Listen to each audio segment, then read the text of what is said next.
Okay, so I hope everyone is doing well and still adapting to our new situation. What I'm going to be doing in this video is going to be beginning our conversation about Macbeth. Okay, I know pretty much you have all your other classes and you're writing your midterm, and I don't know how many of you had a chance to start reading Macbeth. If you have, chances are some of you are perhaps having some difficulties, if with nothing else, the language and the format and the structure. It's very different than what we've been doing.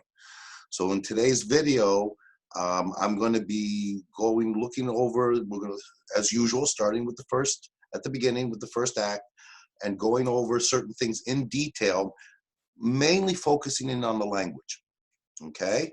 And I'm not sure I'll get through the first act. We'll see how much time it takes, and then we'll be able to obviously discuss it come next class on Monday. I do hope you do have a chance to try to get through Act 1 by Monday, but we still have plenty of time. Do your best to do so.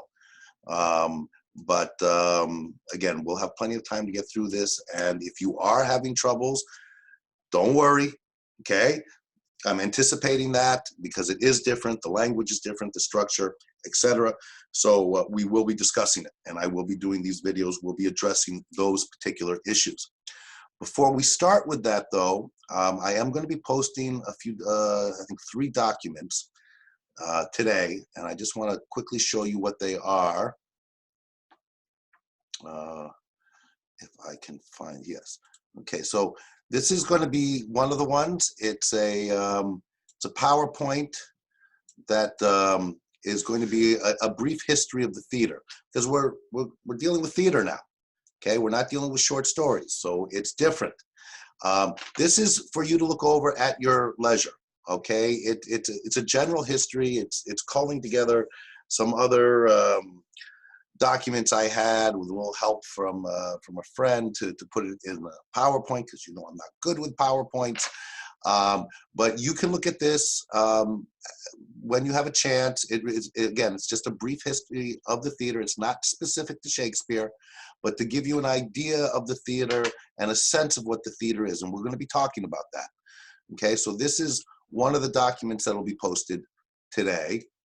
And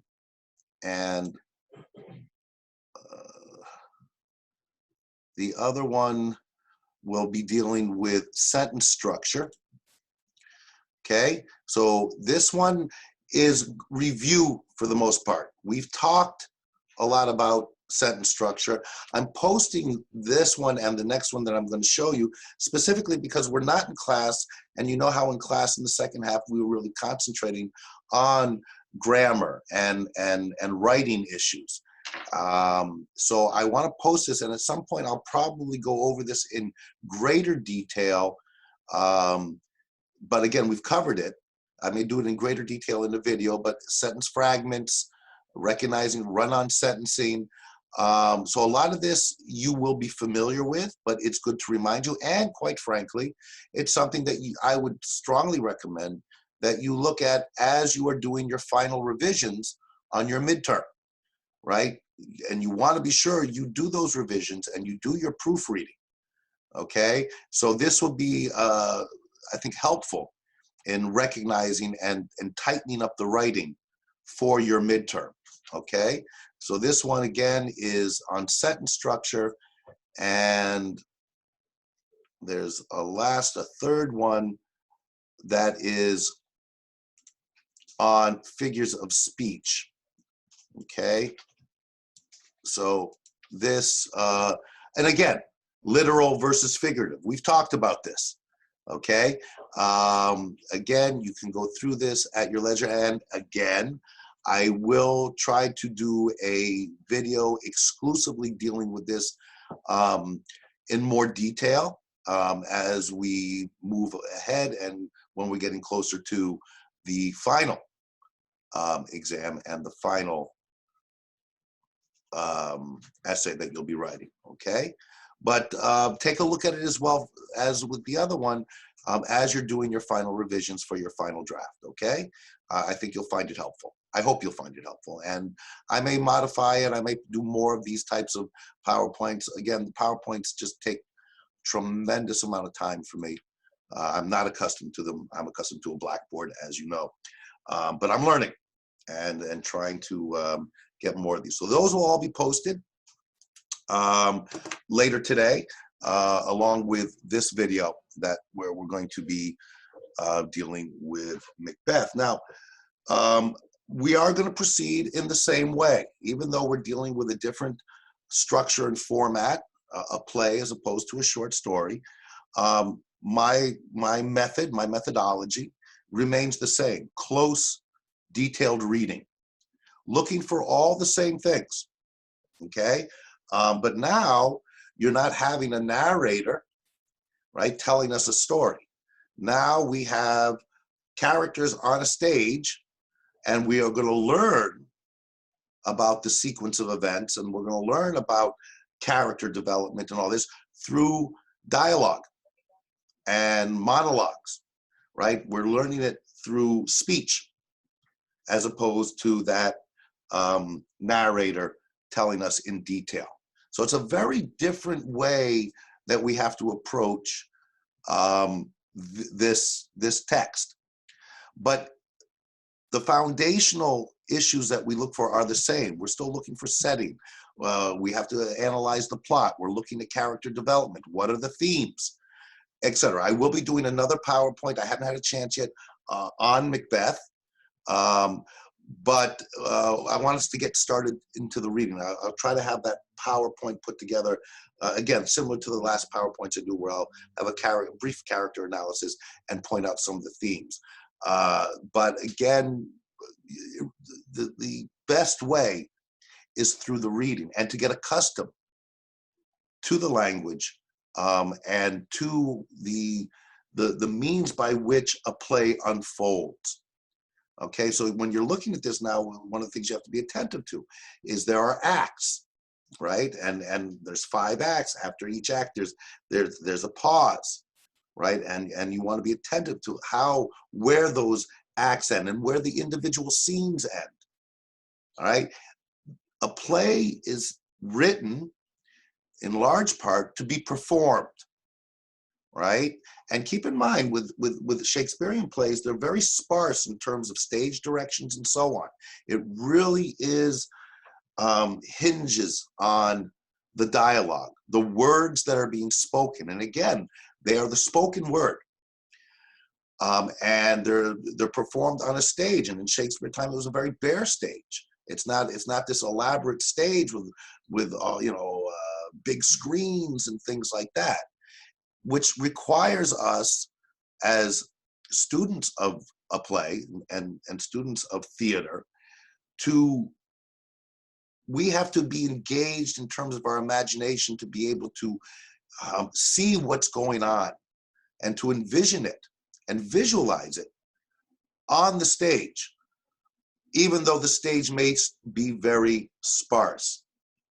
Okay, so much more is being asked of us in certain ways because we're not watching this in a theater. Okay, even if it was designed to be performed on a theater, we are students of literature. So we're reading it, which is a different experience than watching it. And that's what we do, though. I mean, it's 2 different things.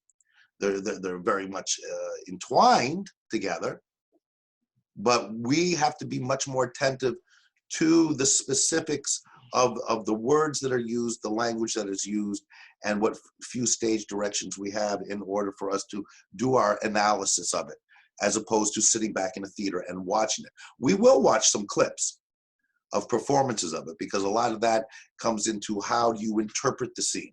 If we're just seeing dialogue, where are they standing on the stage? What do people look like? Okay, we're rarely told, we're rarely given those types of descriptions.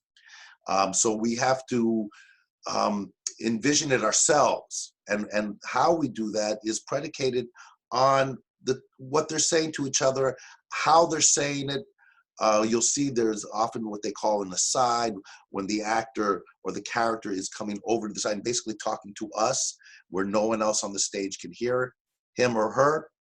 And all these things go into how we interpret it and how we envision it. And there are multiple ways of interpreting even the smallest of scenes and the smallest of actions that transpire on the stage. And we're going to look at this in a couple of weeks. I'm going to show you different ways that a scene is played out on the stage, where you can see how the interpreter, in the case of what goes on the stage, the director's vision can be very different from other directors' visions, and as will our interpretation. But even though the particulars are different, the themes, okay, are the same. It's just how it unfolds and how those characters evolve. Okay, it's trickier, a little more challenging, I would argue, and a lot more fun, I would argue as well. So we'll see how this evolves, and again, we have plenty of time to spend on it, which I think, and if you're feeling a little lost at the beginning, be patient. Trust me, be patient. Once you get accustomed to the language, once you get accustomed to the format, I think by the time we get to the second and third acts, it'll really start to gel for you. Okay, so let's get it up on the screen. There it is. And again, I don't know if I'll get through the whole first act in this video. Again, I don't want to go too long, because I know it can be a bit of a challenge to sit through these videos if they go on too long. But I do want you to get a sense of the language and how this all unfolds. As always, we start, I don't have it here, but we start with the title. And the title is, as you have in your books, there it is. Oh, you can see there. I like my background. Macbeth. So what that alerts us to, of course, is that this is about a character named Macbeth.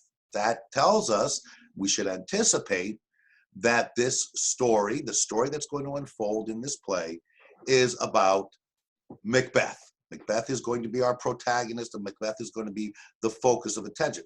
At least that's what we glean from the title. Okay, now we're going to have to see if that holds true. All right, because there are some incredible characters in this play, and it is one of Shakespeare's tragedies. Right, Shakespeare basically had three types of plays. He had his history plays, he had his comedies, and he has his tragedies. This is classified as one of the tragedies. It involves Scotland, and around I believe the 11th century. Okay, but again, you know that all that stuff that surrounds the play, all that stuff that surrounds Shakespeare's, and there's tons. Okay, yes, by all means, it should be, and it's a joy to explore all that. Get the historical context and everything else, and learn more about Shakespeare's time, the Renaissance, and everything else, and how that all fits in. Before you can do that, you need to be able to read the text and understand it, right? You got to walk before you run. And Shakespeare, again, can be challenging just with the language, just to be able to follow the sequence of events. So we are going to be focusing on that to make sure we understand what transpires in this story, and to be able to recognize the themes that are being explored, those elements of human nature, all right, that drives the story along.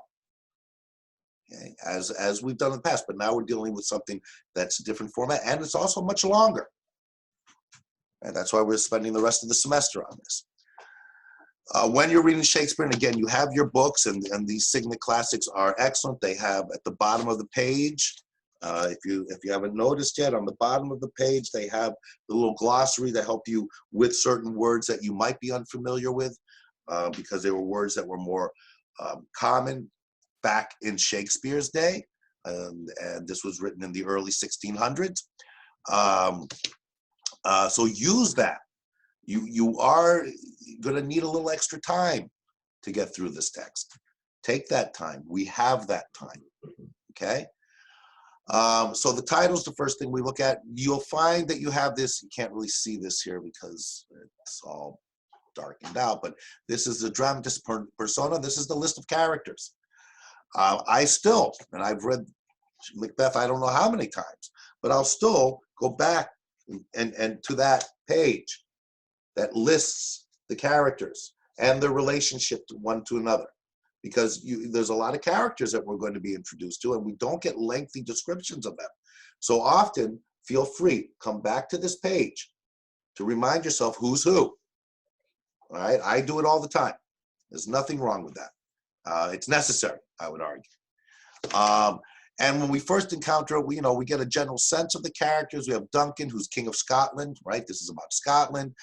Malcolm and Donalbain are his sons, and there's Macbeth, okay? And Banquo, they're generals of the king's army. You need to look at this before you start reading, right? Otherwise, how are you going to know that Macbeth is one of King Duncan's generals, okay? Especially when we know it's about Macbeth, and we notice that he's put together with Banquo. Okay, so that's seemingly some kind of relationship there. Then we have the rest of the characters. I won't go into detail, but we'll come back to them, okay? Because I want you to be able to discover who are the more prominent characters here. It's not necessarily the order in which they are listed, okay? Now you see all the way down here is Lady Macbeth, and anyone who's familiar with the play know that Lady Macbeth is a huge character here. Lady Macbeth being Macbeth's wife. And again, I will get that PowerPoint out to you in the next couple of days with the character listings and so on. But you have it here, and you have it in your book. Okay. So this gives you a general sense of, and it's not necessarily all the characters, but certainly the ones that are more noteworthy. Okay. When we finish looking over the dramatis persona, we come to Act 1, Scene 1. Okay, you want to pay attention to everything here because, again, there's not much stage direction. There's very little narrative voice, if you will, telling us about where we are. In this case, Scene 1 is a desert place. That's all we get, right? And it would be the directors, for a performance of this, to decide how they want to set up the stage for this. All right, and if you watch different productions, they can be radically different. All right, but that's okay, because the essence of the play is in the language, in the things that the characters are saying, and that's what we have to unpack here. It's a real focus on dialogue. We have a desert place. We're told thunder and lightning, and enter 3 witches. Okay. Oops, let me get this up. There we go. And enter 3 witches. The witches are intriguing characters, all right, in the weird sisters, as they're sometimes referred to in this play. And this is how the play starts. Remember how much I've been emphasizing to you the importance of beginnings. This play begins in some desert place, so some bare or barren type of place, no description given to us, and there are 3 witches that appear. And now watch their dialogue, because they're called the Weird Sisters as well, and there's a reason for it. All right, so we have the first witch. When shall we 3 meet again in thunder, lightning, or in rain?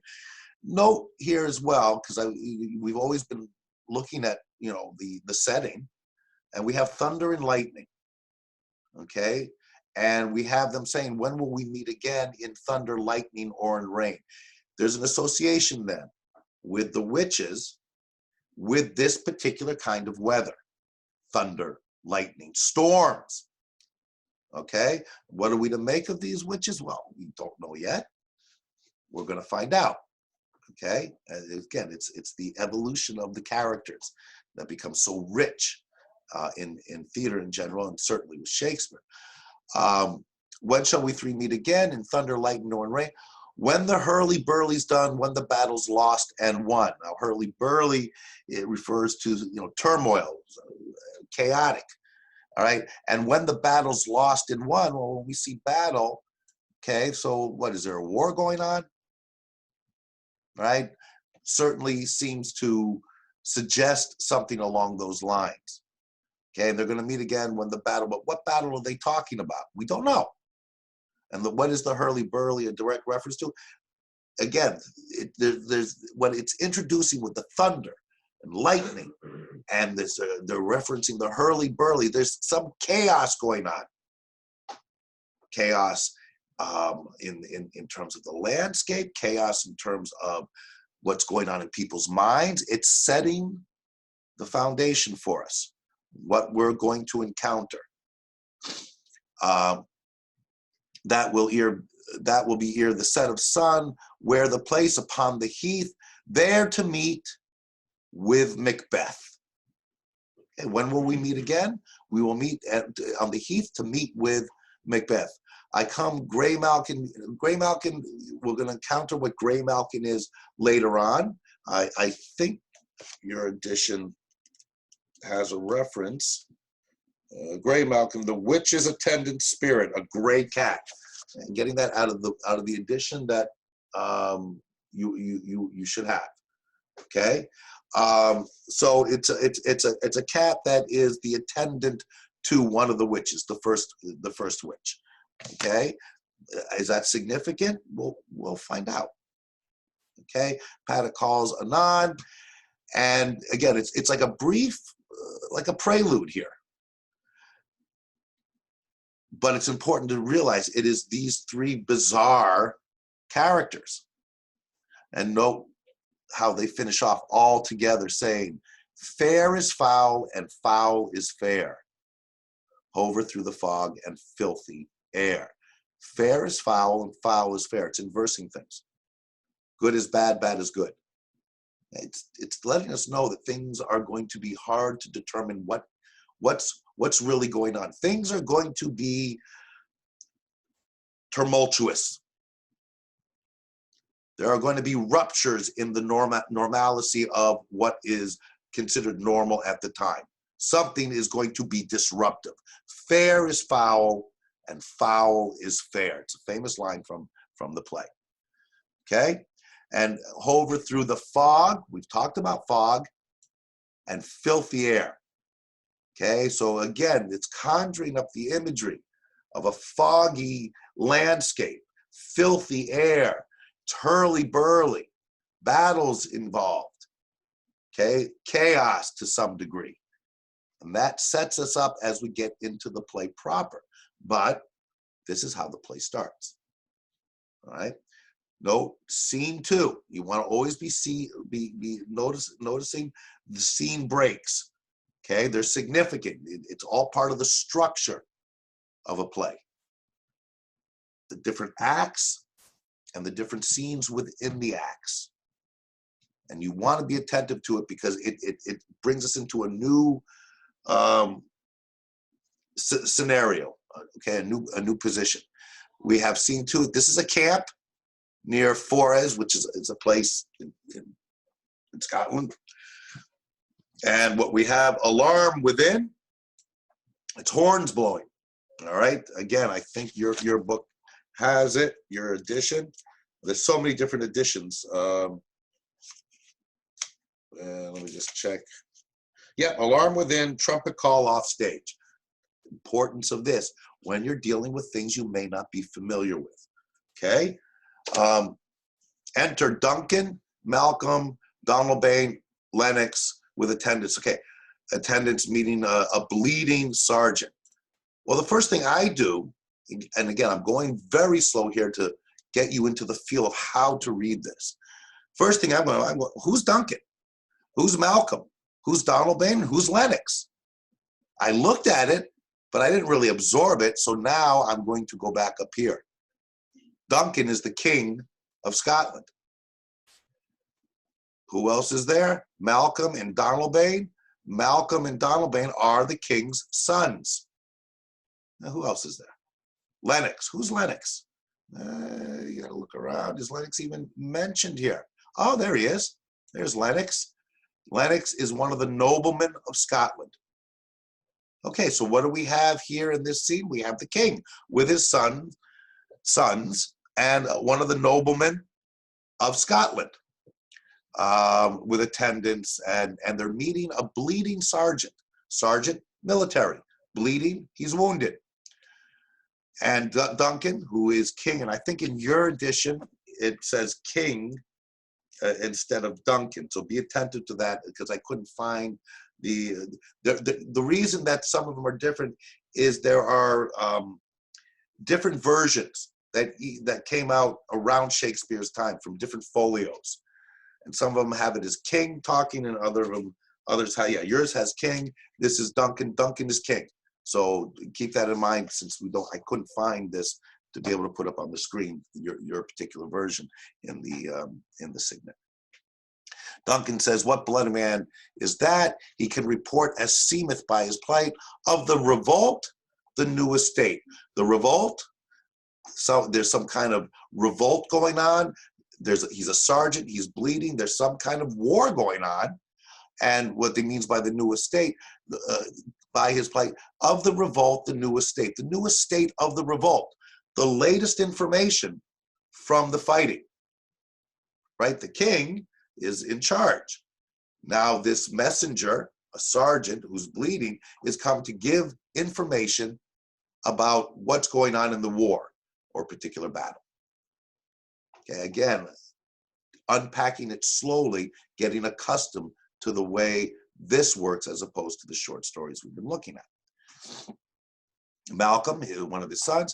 This is the sergeant who, like a good and hardy soldier, all right, he's a soldier, fought against my captivity. All right, so this is one of their soldiers who fought well to protect Malcolm.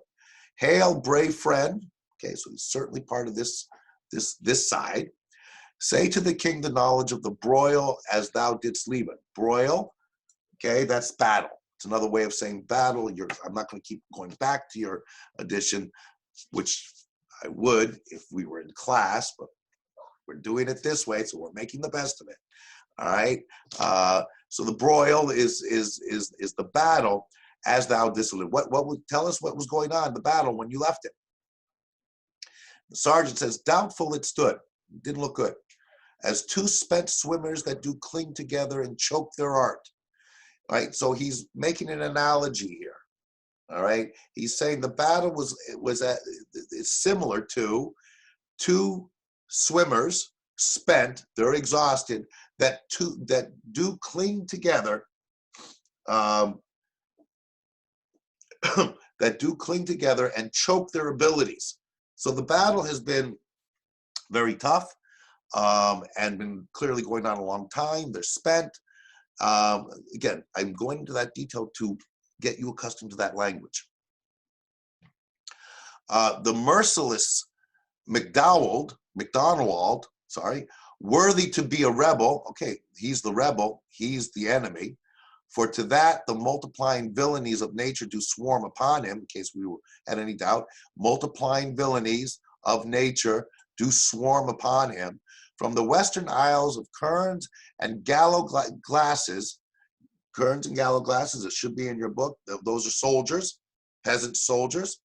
So this guy, MacDonald, came with his soldiers, is supplied, and fortune on his damned quarrel smiling, right? Fortune, chance, and the wheel of fortune, coming with apparently a good means of attack here, showed like a rebel's whore, but all's too weak. Okay, so what do we have up to here? He's describing what was going on, that the fighting was brutal, they were spent, and then this guy MacDonald came with his kerns and gallow glasses, and seemed to be coming down with a smiling, like they're going to gain an advantage. For brave Macbeth, Macbeth, we know who that is. Well, he deserves that name, brave. Disdaining fortune, right? Saying, no, no, you're not going to get the best of us. With his brandished steel, which smoked with bloody execution, like Valier's minion, carved out his passage till he faced the slave being MacDonald, okay, which never shook hands nor bade farewell to him till he, Macbeth, unseamed him from the nave to the chaps and fixed his head upon our battlements. Okay, so from the nave to the chaps, okay, he unseamed him, he ripped him. You rip open, you unseam something, you take the seams of a garment, you unseam it, you tear it apart. He unseamed him from the navel, from his belly button, okay, to the chaps, jaws.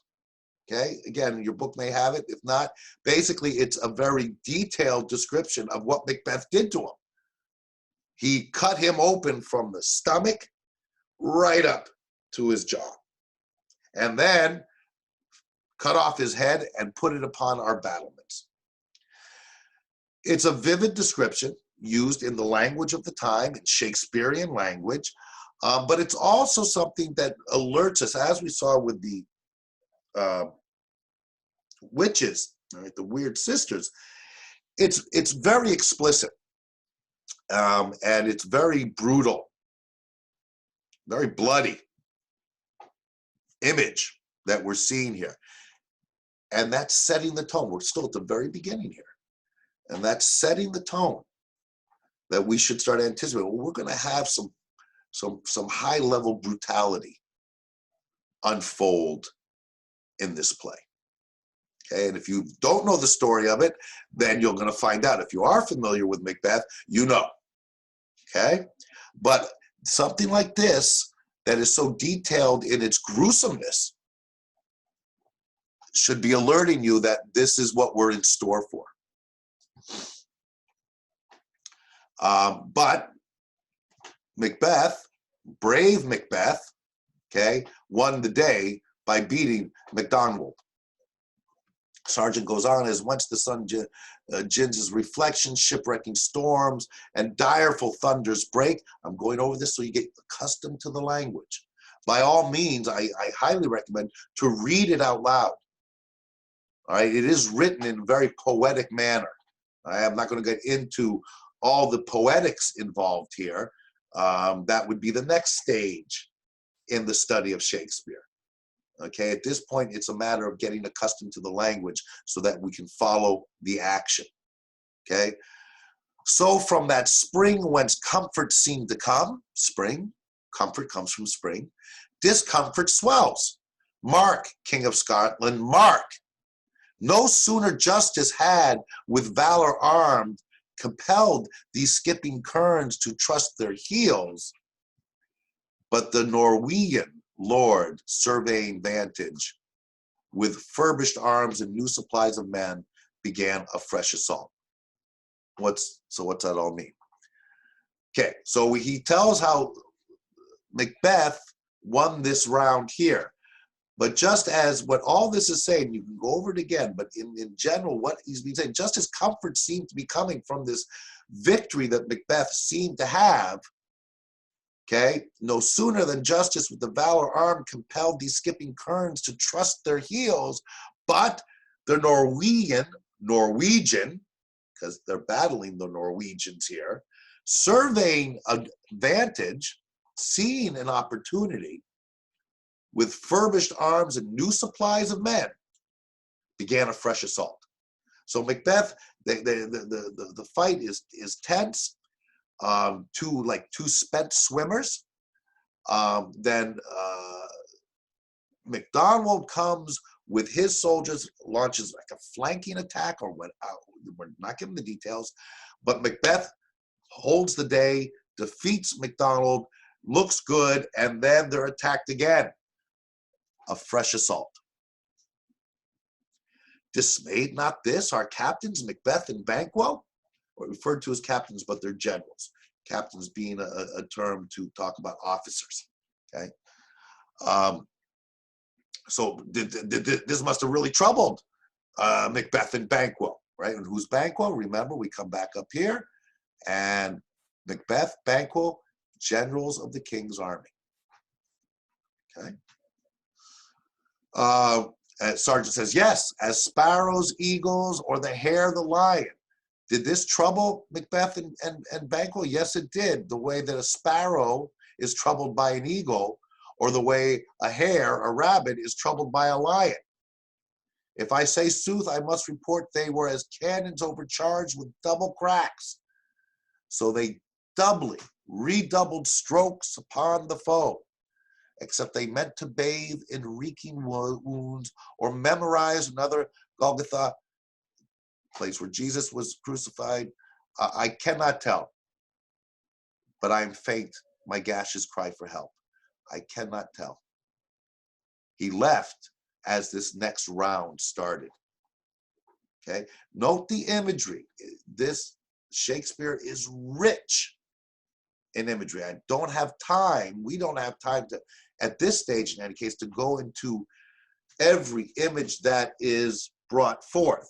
Okay, so keep that in mind, that we can always come back to it. Okay, and we'll have to, but we would need the entire semester to get even. Well, we'd never get it all, because you can study it for a lifetime and not get it all. But we get as much as we can. But I want you, after seeing how I'm going through this, to try to read in the same way, to look things up and at least follow what's here, helping you out in your edition with some of the language and some of the imagery that comes in. Okay, there's a lot of nature imagery in this play. Okay, because we're talking about human nature, and a big theme here is the theme of ambition. Right, and you'll see how that unfolds when it comes to Macbeth and his wife, Lady Macbeth, and how they, in pursuit of ambition, at times we seem to circumnavigate our nature, and we're seeing that contrasted with nature versus human nature. And how, again, what we saw at the beginning, thunder and lightning, right? It tells us that the witches are, their persona, their characters are related to the natural world that is in chaos, in storm. You see a lot of this in Shakespeare, and particularly in this play. So the sergeant leaves. All right, so well thy words become thee as thy wounds. They smack of honor both. Honorable sergeant, wounded in battle. Get him to the surgeons, get him to the doctors. The sergeant exit, and then who comes in is enter Ross. Who's Ross? And when you're not sure, you got to go back. Who's Ross? Oh, there he is. Another nobleman of Scotland. Okay. You want to go back, and especially as you're going through the first act, over and over again. I promise you. Who comes here? Malcolm again, Malcolm being one of the king's sons, the worthy Thane of Ross. What haste looks through his eyes, so should he look that seems to speak things strange. He looks strange. He's got some news for us. Ross says, God save the queen. Whence camest thou, worthy Thane? From Fife, great king, where their Norwegian banners flout the sky and fan our people cold. Norway himself, remember, Norway, this is the one who launched the last attack. Norway himself, with terrible numbers, assisted by that most disloyal traitor, the Thane of Cawdor. Okay, so this is a traitor. Okay, the Norwegian lord in his fighting joined forces with a traitor. So this was the Thane of Cawdor, was someone who was on the side of the Scots, okay, but is now working for the enemy, okay.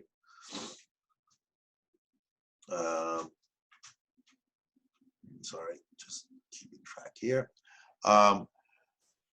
Began a dismal conflict till that Bellona's bridegroom, again, I'm not going to check every time, but it should have there, that's the goddess of war, lapped in proof, confronted him, with self-comparisons, point against point, rebellious, arm against arm, curbing his lavish spirit, and to conclude,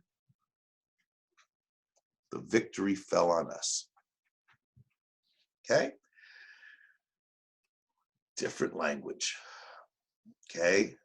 Difficult language. Basically, all that we learned here, okay, through this incredible language, is that ultimately they won the day on the battlefield. But it's important. We're introduced to a number of things. Who are they fighting against? Okay, the Norwegians. We find out that the Thane of Cawdor is a traitor. Okay, we're also getting this imagery that is going to be recurring throughout. Okay, and we're introduced to the idea that there is war going on. We've been introduced to Macbeth, brave Macbeth, and Banquo as well. King Duncan, great happiness. The Norwegian king craves composition. The Norwegian king craves composition. He wants a treaty. He wants to sue for peace. Nor would we deign him burial of his men till he dispersed at St. Colum's Inch $10,000 to our general use. We wouldn't let him bury his dead until he gave us $10,000, which, interesting enough, was a currency at the time, dollars, not our dollars. And the king says, no more that the Thane of Cawdor shall deceive our bosom interest. Go, pronounce his present death. The king is saying, find the Thane, the traitor, Thane of Cawdor, and pronounce his death. Kill him. He's going to be executed for treason. And with his former title, Thane of Cawdor, greet Macbeth, because Macbeth is the one who led the victorious army here. Ross says, I'll see it done. What he hath lost, the Thane of Cawdor, noble Macbeth hath won. So in this battle, the Thane of Cawdor engaged in treasonous acts to join with the Norwegians to try to overcome the Scottish army. Macbeth held the day. Macbeth now is revered by the king, and the king now is going to bestow on Macbeth a higher honor by making him the Thane of Cawdor, since the Thane of Cawdor is going to be executed. All right. Bear with me, okay? We're going to go a little further. I'd love to get to the end of this act, but we may have to do it in two parts because I don't want to overwhelm quite yet. And I would be able to know if I'm overwhelming if we were in class where I could see how you were all responding, and you'd be able to ask me your questions and so on. And I'm hesitant to go too fast, too far without getting some feedback from you. Okay? So obviously we'll talk on Monday when we have our virtual class, but I want to go a little more here because we're going to have the witches again. And this is going to really, because right now, what do we know?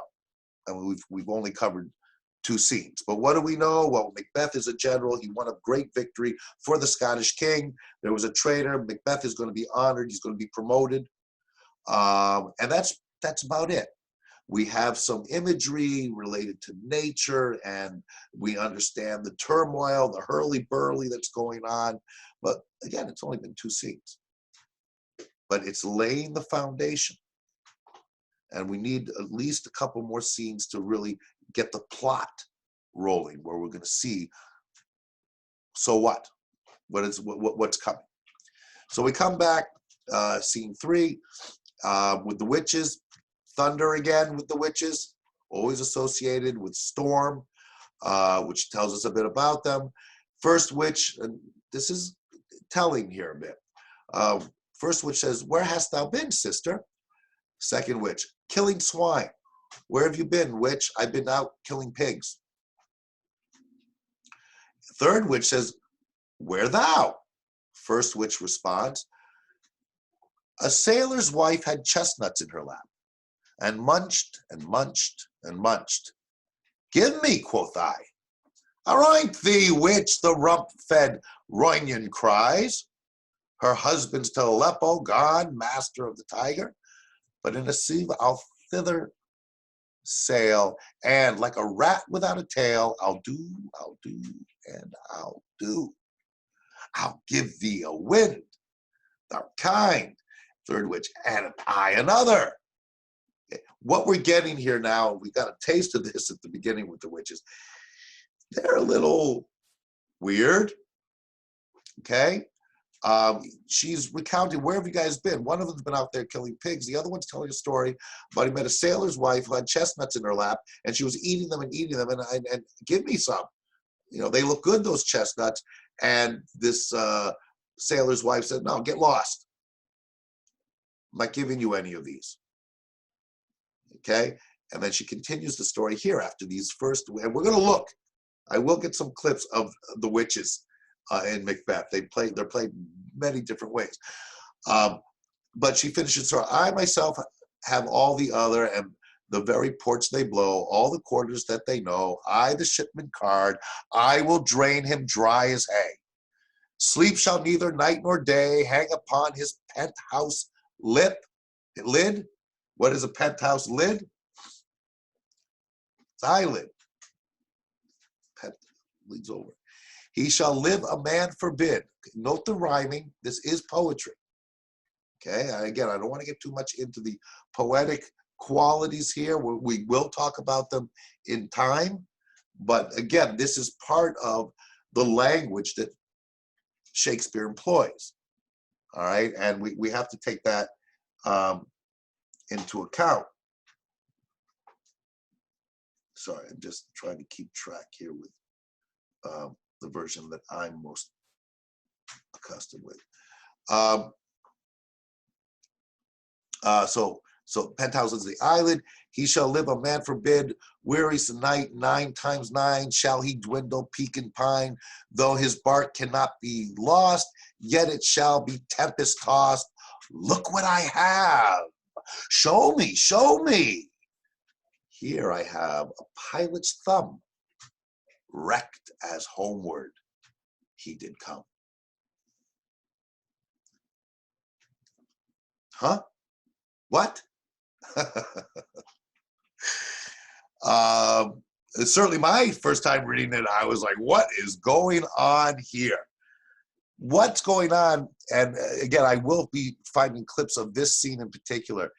Is they're meeting, they're asking each other what you've been doing. One, oh, I've been out killing pigs. The other one talks about this story where some sailor's wife who had the chestnuts in her lap, that she wants some of the chestnuts, basically angered her. So throughout all this, they're talking about the ports they blow, the quarters they know, shipman's card. They were on a ship, sailor's wife, right? And what she basically did is she arranged for the ship, okay, to be wrecked and killed the people that angered her and took the pilot's thumb.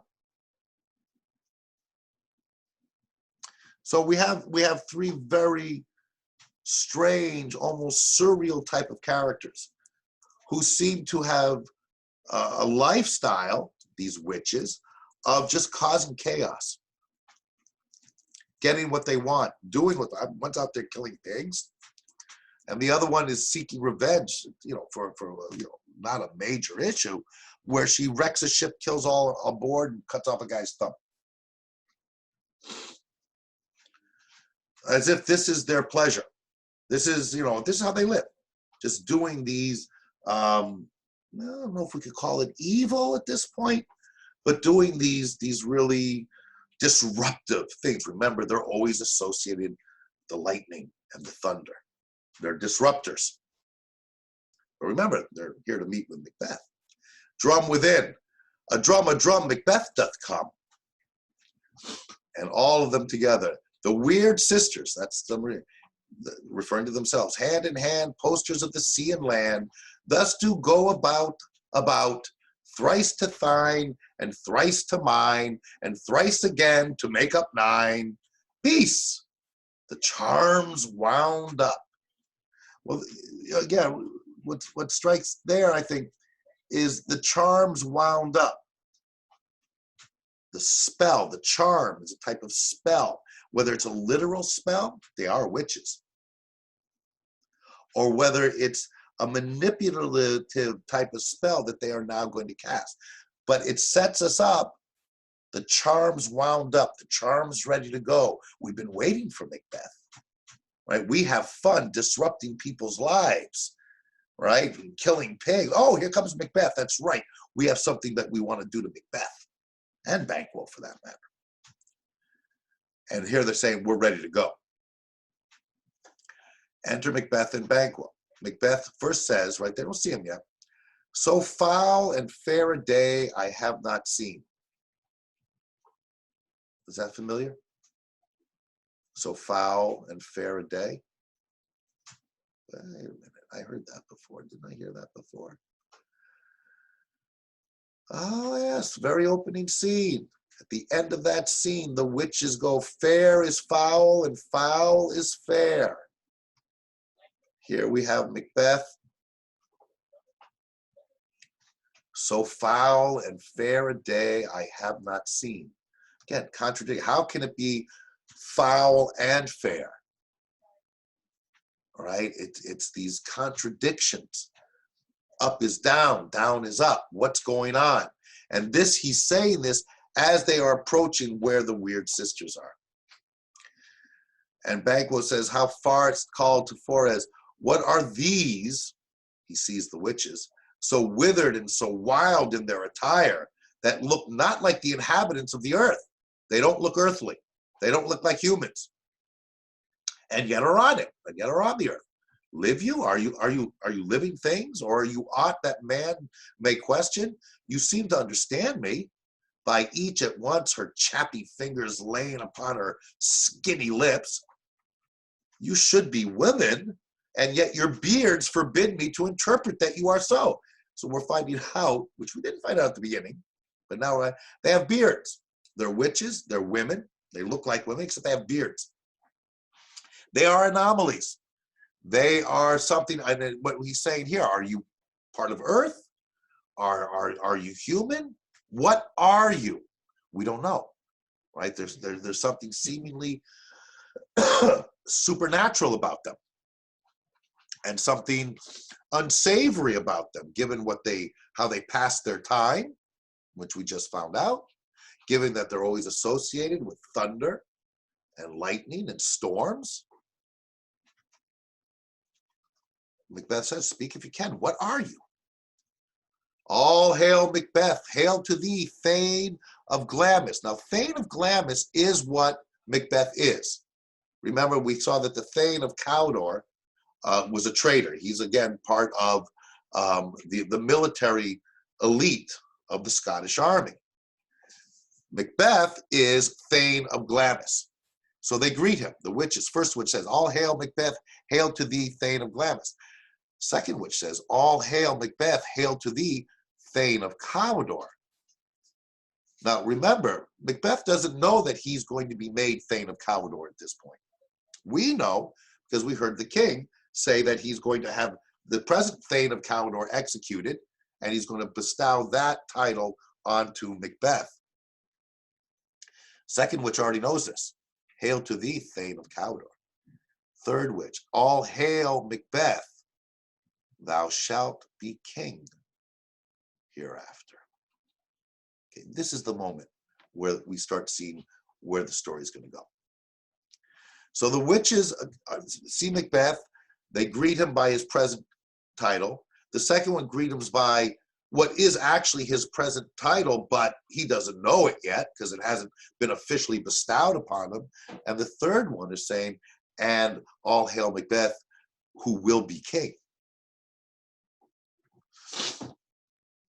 Banquo. And Banquo, you have to be very attentive to Banquo's relationship with Macbeth. They're clearly friends.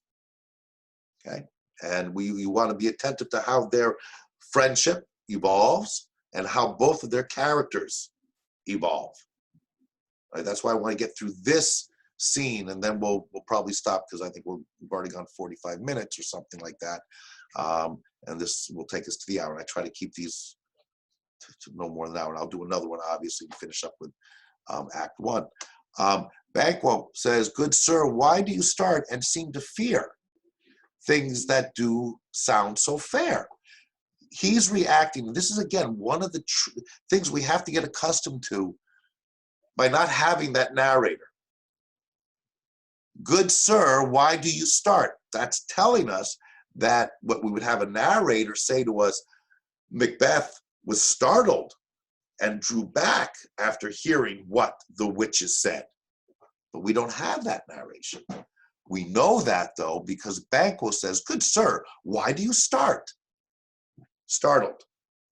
And seem to fear things that do sound so fair. Why are you looking? They're saying good things to you. They're saying you're going to be king. Why are you startled by that? Why are you seemingly fearful of that? "In the name of truth, are ye fantastical?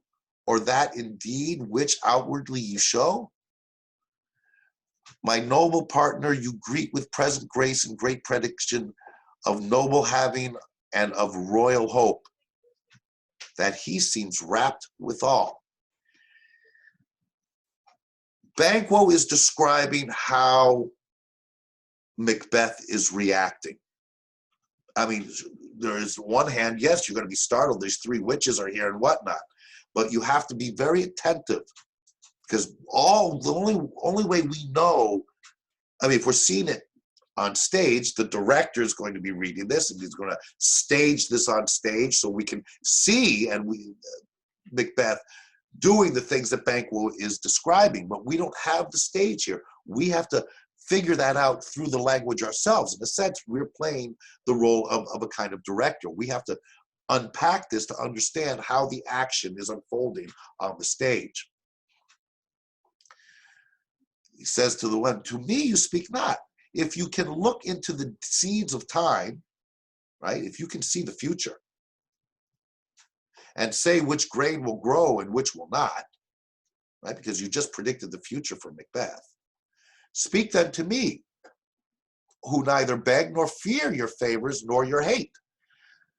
Banquo is sitting there saying, first he's describing and noticing that Macbeth is having a pretty bad, strange reaction to this. We don't know exactly what it is. He seems fearful. What's going on? But Banquo is very calm. He says, "Well, talk to me. If you can predict the future, talk to me, because I'm neither fearful of you. I'm not going to act like that. I favors nor your beg nor fear your favors nor your hate. I'm calm, cool, and collected." You talk to Macbeth, you predicted his future. Tell me. "Hail," says the first witch. "Hail," says the second witch. "Hail," says the third. First witch. Notice that they talk in riddles. Often, rather fair is foul, foul is fair. Keep that in mind. It's a pattern that they continue. First witch says, "Lesser than Macbeth." Banquo, you'll be lesser than Macbeth and greater. Second witch says, "Not so happy as Macbeth, yet much happier." Third witch, "Thou shalt get kings, though thou be none." So all hail Macbeth and Banquo. So the witches tell Macbeth, "You are going to be Thane of Cawdor," or basically you already are, "and you will be king." Banquo is basically going, all right, he's kind of freaking out over there by what you said. "What about me? If you can tell the future, what about me?" Well, they say, "Sure, okay, we'll tell you your future. You'll be lesser than Macbeth, but greater. You won't be as happy as Macbeth, but you'll be much happier. You will have kings. You shall get kings. Your children will be kings, though you will not." So all hail Macbeth and Banquo. First witch, Banquo and Macbeth, all hail. Now Macbeth is speaking for the first time since they told him about what his future holds. "Stay, you imperfect speakers," right? Because it's confusing, it's riddles. Doesn't make sense. Tell me more. By Sinel's death, okay, Sinel's death was Macbeth's father. It should be in your book. If it isn't, well, now you know. I know I am Thane of Glamis, but how of Cawdor? The Thane of Cawdor lives, a prosperous gentleman, right? Why do you say I'm Thane of Cawdor when I know he lives? Because, of course, Macbeth doesn't know anything about the Thane of Cawdor being a traitor. That was discussed among the king and the nobles and his sons. Macbeth was out in the battlefield.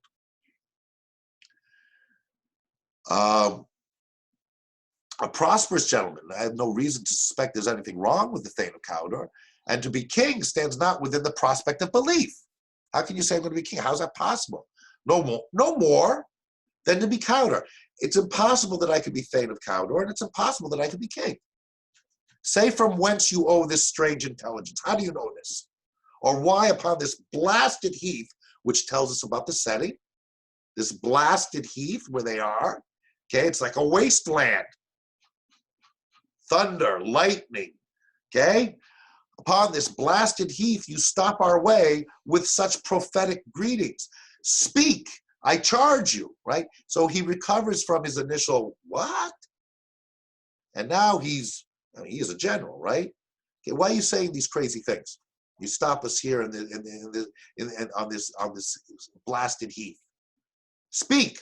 No, clarify. What are you actually saying? And the witches vanish. Vanish. Now we're getting even more of the sense of their that they're in the realm of the supernatural, because they just vanish. Witches vanish. Poof.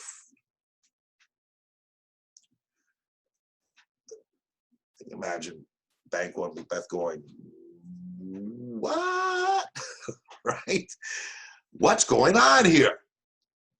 Banquo says, the earth has bubbles as the water has, and these are of them. Whither are they vanished?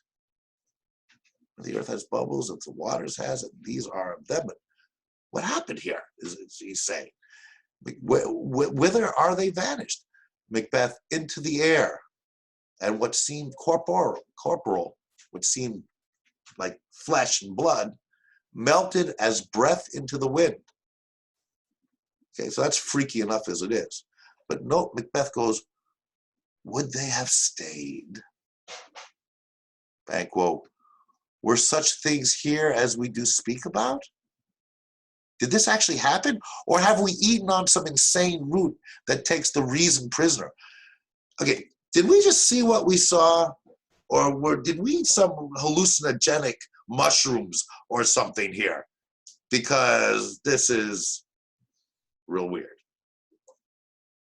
And Macbeth turns to Banquo and says, your children shall be kings. And Banquo says, and you shall be king. And Macbeth says, and Thane of Cawdor too. Went it not so? Isn't that what they said? Banquo, to the self-same tune and words. Yes, that's exactly what they said to us. Who's there? Okay, well, that's how we know that Ross and Angus are showing up. Okay, we know who Ross is. Who's Angus? Right? Well, let's go running. This is what you got to do. You got to go running back up here and see if, there's Angus. Another nobleman of Scotland. Trust me, if you're not sure who's who, do this. The more you do it, the more, by the time you get to Act 2 and 3, you'll know who's who. It's the only way to really do it, though. Don't just skim over it. You really need to know who's who. Okay? So enter Ross and Angus. Remember, Ross was sent to find Macbeth and tell him what? To tell him that he's actually Thane of Cawdor. Ross says, the king hath happily received, Macbeth, the news of thy success. Ross is the messenger telling Macbeth, the king has heard of your victory, of your success. And he reads the personality of the rebels' fight. He wonders, and his praises do contend, which should be thine or his. Silenced with that, in viewing over the rest of the self-same day, he finds thee in the stout Norwegian ranks, nothing afeared of what thyself didst make. Strange images of death, as thick as hail, came post with post, and everyone did bear thy praises. in his kingdom's great defense and poured them down before him. It's telling him the king's heard what you did, that you were fighting in the Norwegian ranks and that you were victorious. And everyone has come to the king to praise you. I'm here to tell you this. Angus says, we are sent to give thee from our royal master thanks. Who's the royal master? The king, King Duncan. Only to herald thee into his sight, not pay thee, and to bring you into, he wants to see you. And Ross continues up, right? This was Angus saying this, and then Ross says, and for an earnest of greater honor, he bade me from him call thee Thane of Cawdor, in which edition, hail, most worthy Thane, for it is thine. And, dear Macbeth, the king wants me to tell you that you are now Thane of Cawdor. Banquo says, what? Can the devil speak true? He references the witches as the devil. Right? Because now one of the things that the witches said was going to happen, said that actually did happen, they're just finding out it's actually true. Macbeth says, the Thane of Cawdor lives. Why do you dress me in borrowed robes? Why are you telling me I'm Thane of Cawdor? There already is a Thane of Cawdor. Ah, Angus says, who was the Thane lives yet, but under heavy judgment bears that life which he deserves to lose, because he's a traitor. Whether he was combined with those of Norway, or did line the rebel with hidden help and vantage, or that with both he labored in his country's wreck, I know not. I don't know what exactly he did as a traitor. He did something, whether he helped the Norwegians or actually fought with the Norwegians. But treason's capital confessed and proved have overthrown him. Whatever he did, he's confessed to treason. He's done. Now, note here, okay, we're going to finish with this scene. It's important now because, again, this is now part of theater and a play. Note the aside here. What that's telling us is what Macbeth is about to say. None of the other characters hear it. We hear it. It's an aside. He would turn on the stage away and talk to the audience. It's not meant to be heard. What it allows for is for us to know Macbeth's thoughts. There's no other way on the stage. We don't have a narrator tell us, Macbeth was thinking at this time, this, that, and the other thing. We don't have that in a play like we had in the short stories. So we have these techniques, these literary techniques particular to the play, to theater, to help us see what's going on in his mind. So Macbeth aside, or to himself, Glamis and Thane of Cawdor, the greatest is behind. Basically what he's saying, they know I was Glamis, and they knew that I was Thane of Cawdor. The greatest is behind. The greatest is yet to come, to be king. So what this is telling us, which we already were hinted at over earlier, is Macbeth is intrigued by the prospect of being king. Remember, big theme in the story is ambition and overreaching because of ambition. And this is now first time we're clearly getting an indication he is now intrigued, which is of course exactly what the witches wanted, right? That's why they did, and then poof, they're gone. Then so the aside, he's thinking to himself, then he says to Ross and Angus, thanks for your page. This is the stage direction, so we know. Then he says to Banquo, do you not hope your children shall be kings? When those that gave the Thane of Cawdor to me promised no less to them? Basically, Banquo, they were right. They were right about me being Thane of Cawdor. And they said that your children are going to be kings. Does that not intrigue you? Banquo's response, that trusted home might yet enkindle you unto the crown, besides the Thane of Cawdor. Yes, maybe, but 'tis strange. And oftentimes, to win us to our harm, the instruments of darkness tell us truths, win us with honest trifles to betrays in deepest consequences. Cousins, a word I pray you. Cousins, he's talking to Las Vegas. So Macbeth is really intrigued. He says to Banquo, aren't you excited? Listen, it looks like they know the future. That means your children will be kings. And Banquo says, yeah, but hold on a minute. You know, we don't really know what's going on here, because oftentimes, all right,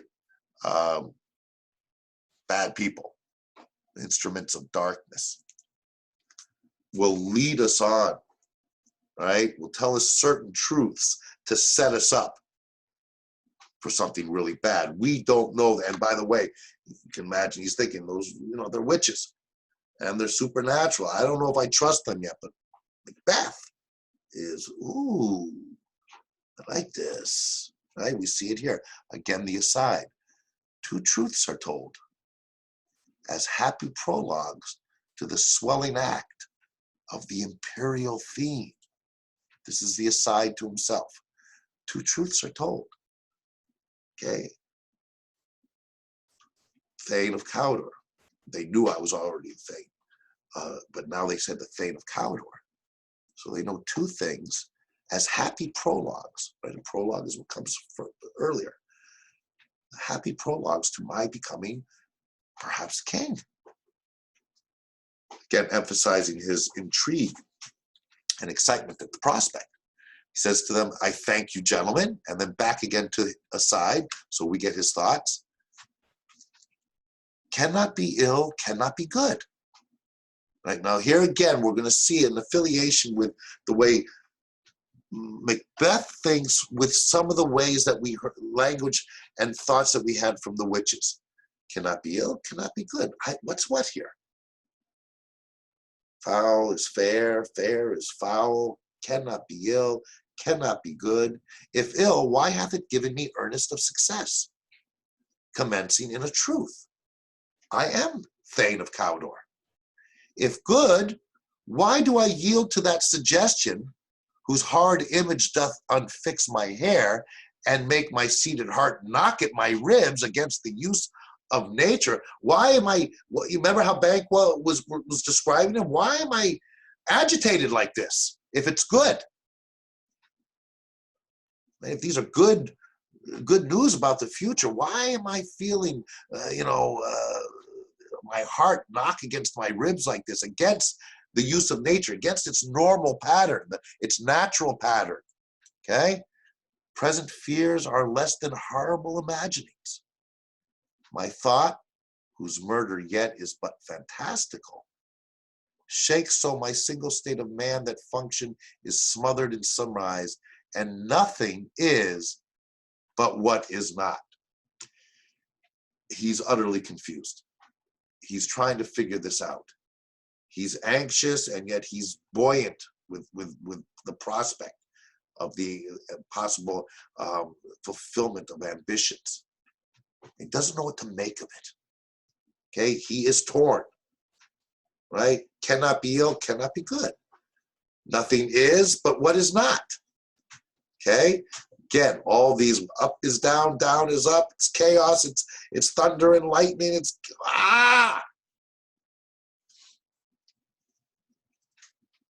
Look how our partners rapt.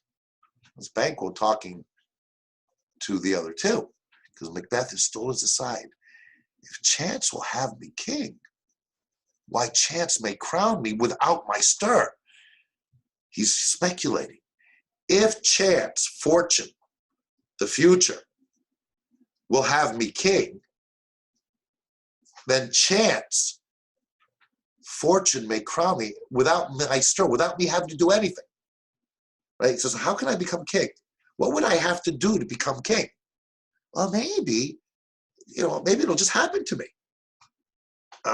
Maybe I won't have to do anything. Maybe I won't have to stir. What this is demonstrating is his intrigue with the idea. He's thinking about it. He's, whoa, what am I going to have to do? And he's nervous. Because how would I become king? Well, the king has to die for me to become king.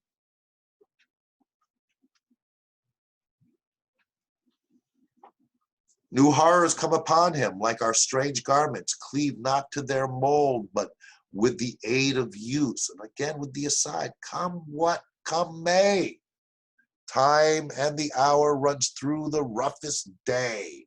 Whatever's going to be is going to be. Time and the hour runs through the roughest day. That is again aside. That's his thoughts. Banquo, worthy Macbeth, we stay upon your leisure. Macbeth, what are you doing, man? We're waiting for you. That's what he's saying there. Because Macbeth has been over in the corner. Oh, what is this? Could I be? Would I have to do anything? Will it just be laid at my feet? What? He's excited, but he's troubled by it. Macbeth says, give me your favor. My dull brain was wrought with things forgotten. Oh, I'm sorry, guys. I was lost in thought. Kind gentlemen, your pains are registered where every day I turn the leaf to read them. Let us toward the king. King wants to see me. Let us toward the king. Think upon what hath chanced, and at more time, the interim having waited, he's saying to Banquo, let us speak our free hearts, each to other. Okay? Saying to Banquo's, responding to Banquo, we wait for you. My dull brain has wrought with things forgotten. Kind gentlemen, your pains, and to Banquo, let us speak our free hearts each to each other. We got to talk about this. All right, because we were the two who experienced it. We have to talk about this. And Banquo says, very gladly. Till then, enough. Come, friends. And exeunt, which we've been seeing at the end of every scene, is them leaving the stage. Okay, I'm going to stop because, again, and we're going to have to go a little faster through the rest of it. I really wanted to spend this kind of intensity with the language so that you get a feel for how to, at least at this stage, be able to follow the story as it unfolds. What I will do is, obviously, in the next video, I'll finish up with Act 1 and try to get into Act 2. The scenes we didn't cover in Act 1 are pretty intense and vital. Again, as we have seen in our short stories, the emphasis I put on those first couple of paragraphs as setting the tone, setting the stage, so to speak. In a Shakespeare play, which is a 5-act play, the first act does all that. It's doing the same thing. It's like the first paragraph of a 5-paragraph story, if you will. So a lot of attention needs to be spent understanding the first act, because if you're not grasping everything that's happening in that first act, then what transpires in Acts 2, 3, 4, and 5 might be difficult to comprehend. Okay, so I don't know if I'll have the next video by Monday, because I have to do videos for all my other classes as well. I'll try. If not, we'll certainly, I'll have it on Monday, because Monday is for you guys. We have our virtual class where we'll be able to talk about this more. And I will, at some point, be putting together more PowerPoints. I'll be putting those 3 PowerPoints up on OmniVox after I finish this. So you will have this video and 3 PowerPoints. I already explained what they're about to look at. Do try to start reading Macbeth and look at this video, but I do recognize that you're writing your midterms now. So I emphasize to look at those other PowerPoints, certainly the 2 that are dealing with writing issues, all right, as you do your revisions. Okay, I hope it's coming along nicely with that. Take advantage of that time to proofread and make those revisions, make it as good and as tight as you can. All right, you've seen that I posted how you can submit them. You can always contact me if you have any questions, and do try to get to Macbeth. I think we're gonna have a lot of fun with Macbeth. And if you're concerned about it, again, trust me, I've taught Shakespeare many, many times, and it'll get easier and easier, and then really more fun and much more intriguing, because it's Shakespeare. Everyone stay safe, and look for more postings before Monday, but in any case, Monday, when we have our class, we will we'll be able to find out. You can be able to ask me questions and so on. All right, everyone stay safe, and we'll talk soon.